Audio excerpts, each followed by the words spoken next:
देखिए, ऐसा है कि दिल्ली में जारी विरोध प्रदर्शन यह गंभीर चिंता का विषय है और यह अत्यंत दुर्भाग्यपूर्ण है कि हमारे देश के छात्रों और नौजवानों को कुछ लोग अपने राजनीतिक स्वार्थों की पूर्ति के लिए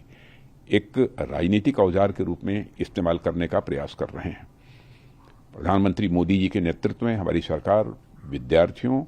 और नौजवानों की आकांक्षाओं को पूरा करने और उनके कल्याण के प्रति पूरी तरह से प्रतिबद्ध है और हमारे छात्रों की हर चिंता को सुनना और उसका समाधान करना ये हम सब की जिम्मेदारी है। मुझे पूर्ण विश्वास है कि भारत के जागरूक, परिपक्व और हमारे विवेकशील नौजवान ऐसे भ्रामक प्रयासों को भली भांति समझते हैं और वे प्रगति, विकास तथा राष्ट्र निर्माण के ही वो मार्ग को चुनेंगे। मैं पूरी तरह से आश्वस्त हूं। हम इस बात के लिए भी पूरी तरह से प्रतिबद्ध हैं कि किसी भी व्यक्ति, विशेषकर हमारे छात्रों और नौजवानों के साथ किसी भी प्रकार का अन्याय न हो और विपक्ष के कुछ नेताओं द्वारा मैन्युफैक्चर्ड एक सेंस ऑफ एंगर, आक्रोश लोगों के अंदर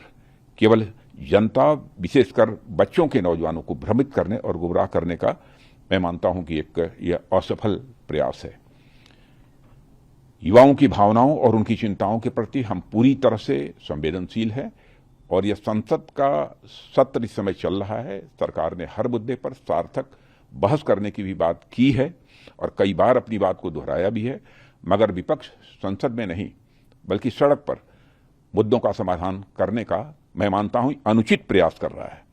और लोकतंत्र के मुद्दों पर चर्चा करने की जगह संसद भवन है,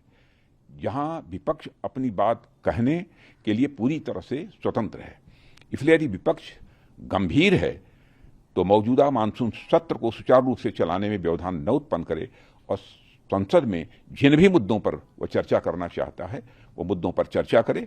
और सदन का और सरकार का ध्यान आकर्षित करे।